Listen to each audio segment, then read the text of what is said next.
السلام علیکم ورحمۃ اللہ وبرکاتہ۔ دانت کا درد جو ہے اس کے علاج کے لیے بہت ہی بہترین اور مجرب سا نسخہ بتانے لگا ہوں۔ یہ وہ درد ہے کہ جو انسان کو تڑپا کر رکھ دیتا ہے، اس سے انسان بہت زیادہ تکلیف میں ہوتا ہے۔ تو اس کے لیے بہت سی آسان اور بہت ہی مجرب ایک نسخہ بتانے لگا ہوں، آپ نوٹ کر لیجئے کہ لہسن کا پانی نکال لیجئے۔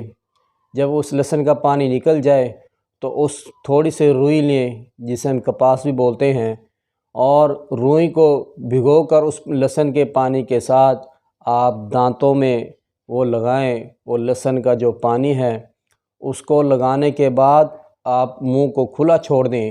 انشاءاللہ کچھ ہی گھنٹوں بعد، کچھ ہی دنوں بعد آپ مسلسل یہ عمل کرتے رہیں گے، انشاءاللہ آپ کو اس سے دانت کا درد بالکل محسوس نہیں ہوگا اور دانت کے درد کا خاتمہ ہو جائے گا۔ تو ایسی اور بہت ساری ویڈیوز جو ہم آپ لوگوں کے لیے بناتے ہیں، اسے ہماری حوصلہ افزائی کے لیے ہمارے چینل کو سبسکرائب بھی کر دیا کریں اور کومنٹس میں اور لائک اور شیئر بھی کر دیا کریں۔ جزاک اللہ خیرہ۔